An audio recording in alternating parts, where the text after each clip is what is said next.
চন্দনপুর গ্রামের এক কোণে থাকত এক অনাথ ছেলে, নাম রবি। ছোটবেলায় মা বাবা হারানোর পর সে একা বড় হয়েছে, দুঃখ, ক্ষুধা আর নিঃসঙ্গতায়। গ্রামের কেউ তাকে পাত্তা দিত না, তার কোনো সঙ্গী ছিল না। সে মাছ ধরে তার জীবন চালাতো। এক রাতের ঝড় তার জীবনে সবকিছু পরিবর্তন করে দিল।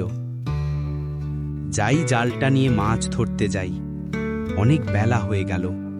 ওই মাছ আবার ধরে এনে বাজারে বিক্রি করতে হবে, বাজার করতে হবে। হাঁটা শুরু করে দেই, না হলে আবার দেরি হয়ে গেলে মাছ পাবো না পরে। আরে দুষ, আমি তো আবার একা। এত তাড়াহুড়ো করে কি হবে? একা মানুষ, একদিন মাছ ধরতে না গেলেও সমস্যা নাই, কোনো কিছু খেয়ে পার করে দিতে পারবো। বাবা মা চলে যাওয়ার পর এভাবেই তো এই দিন চলছে। জানে আল্লাহ কপালে কি লিখে রেখেছেন। ওই তো হাঁটতে হাঁটতে নদীর কাছে চলে আসলাম। এখন জাল ফেলি, দেখি কি আছে কপালে। আরে আকাশটা এত কালো হয়ে আসছে কেন? ওরে বাবা, এটা দেখি বিরাট মেঘ হয়েছে। এখন তো খুব জোরে বৃষ্টি নামবে। এখন কি করি, কোথায় যাই? এই যে বৃষ্টি শুরু হয়ে গেল, যাই ওই বড় গাছটার নিচে আশ্রয় নেই।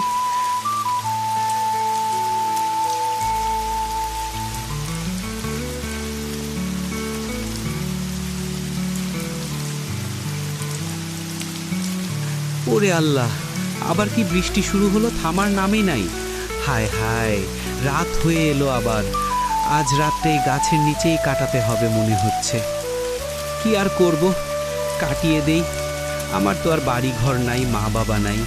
আমার জন্য আবার কে চিন্তা করবে? আমি মরলেও বা কি, বাঁচলেও বা কার কি? আজ রাতটা এখানেই পার করে দিই।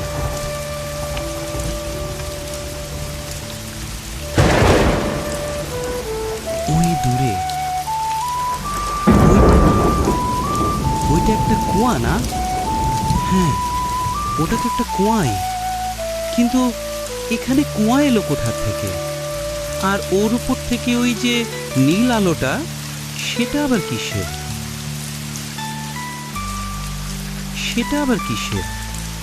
গিয়ে দেখি নাকি পাশে গিয়ে। এই বৃষ্টির ভিতরে আবার ওই রকম কুয়ার পাশে যাব? যেতে ভয় করছে তো।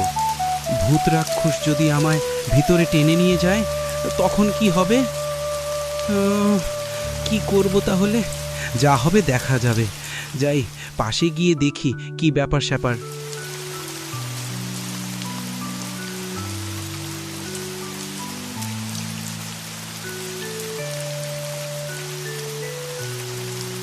পাশে তো চলে এলাম, কিন্তু সেই আলোটার আর দেখা যায় না কেন?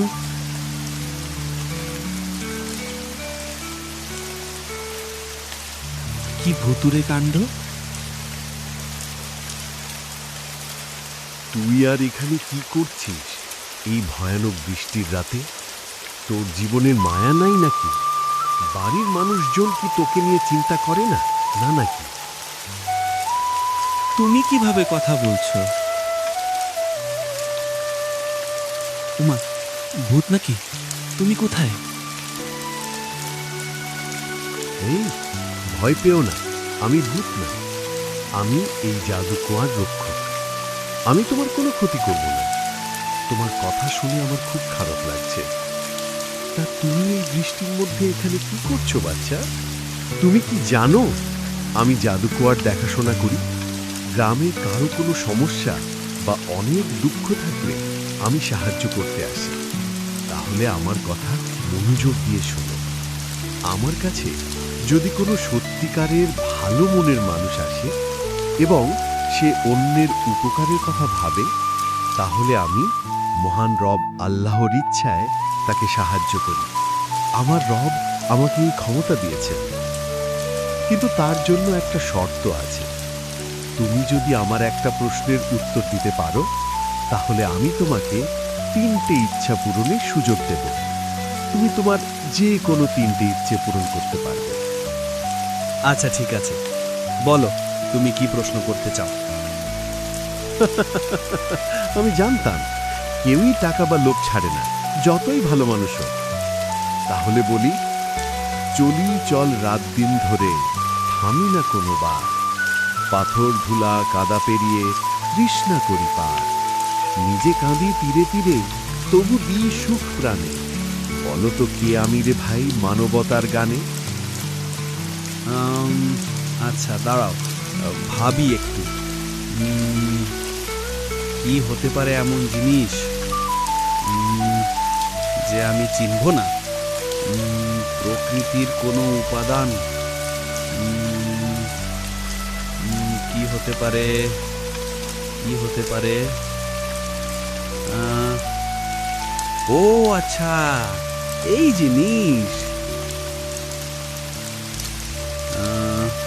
তাহলে বলি, তোমার প্রশ্নের উত্তর হচ্ছে নদী। আচ্ছা তাহলে শোনো।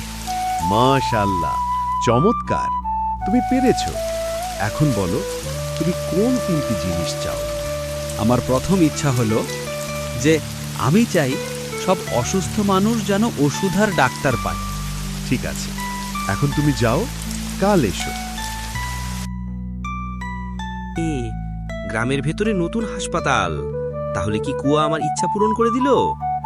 গ্রামের সকলেই যে ডাকে এখানে চিকিৎসা নিতে এসেছে। যাই, কুয়ার কাছে যাই। কুয়া, ও কুয়া, বলো, তোমার দ্বিতীয় ইচ্ছে কি? প্রথম ইচ্ছা পূরণ করেছে, তাহলে আবার কিছু একটা চাই। দেখি কিন্তু কি চাওয়া যায়। হ্যাঁ, পেয়ে গেছি। আমি চাই আমার গ্রামে সবাই যেন পরিষ্কার নির্মল পানি পায়। আচ্ছা, ঠিক আছে, যাও তুমি। আর গ্রামটা তো একদম ঝকঝকে হয়ে গেছে, সব জায়গা পরিষ্কার, সুন্দর, ঝলমলে, কত ঠান্ডা বাতাস। প্রকৃতি যেন একদম নতুন জীবনে ভরে গেছে। মনে হচ্ছে এক অদ্ভুত শান্তি লাগছে। যাই, কুয়ার রক্ষককে গিয়ে ধন্যবাদ দিয়ে আসি। তুমি এসেছো, বলো তাহলে তোমার শেষ ইচ্ছা কি? অনেক ভাবনা চিন্তা করে বলো, কারণ এটা তোমার শেষ ইচ্ছা।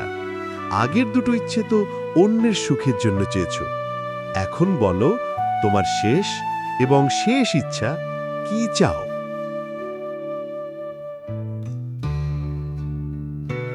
আচ্ছা ঠিক আছে, আমি যা চাই তা হলো, আমি চাই মানুষ যেন লড়াই না করে, একে অপরকে ভালোবাসে।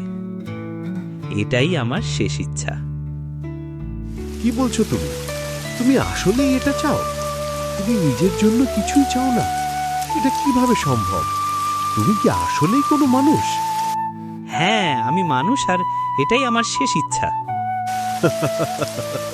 মাশাআল্লাহ, চমৎকার, তুমি সত্যিই খুব ভালো মনের মানুষ। তোমার মতো বাচ্চা হয় না। তুমি ছোট হলেও তোমার চিন্তা ভাবনা দুর্দান্ত। তুমি আমার পরে এই কুয়ার যোগ্য রক্ষক হবে। তুমি কি চাও এই কুয়ার রক্ষক হতে? এতে তুমি মানুষের সাহায্য করে আরো শান্তি পাবে। আমি কি তাহলে আর কখনো এখান থেকে বেরোতে পারবো না? এই কুয়ার ভেতরে আটকে থাকবো? হ্যাঁ, তুমি এখান থেকেই কথা বলতে পারবে। আচ্ছা, আমি একটু ভেবে তাই বলছি। আমার তো এমনিতেই কেউ নাই এই দুনিয়ায়, আর আল্লাহ তো সব সময় আমার সঙ্গে থাকবেন।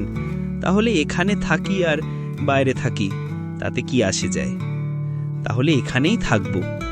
জীবনে তো অনেক রকম জীবন পার করলাম, এবার একটু নতুনভাবে কুয়ার রক্ষক হিসেবে জীবন কাটাই। জীবনে নতুন কিছু, নতুন আবিষ্কার করি। আচ্ছা, আমি রাজি তোমার শর্তে। আমি এখন থেকে এই কুয়ার রক্ষক হিসেবে থাকতে প্রস্তুত। ভালো করে ভেবে বলছো তো? বাচ্চা, এমন সুযোগ কিন্তু আর পাবে না তুমি। আবার ভেবে বলো বাচ্চা। আমি আর থাকবই বা কতদিন এই পৃথিবীতে, তাই আমার জন্য কেউ যদি সুখে, আনন্দে, শান্তিতে থাকে, আমি মৃত্যুর পর শান্তি পাব।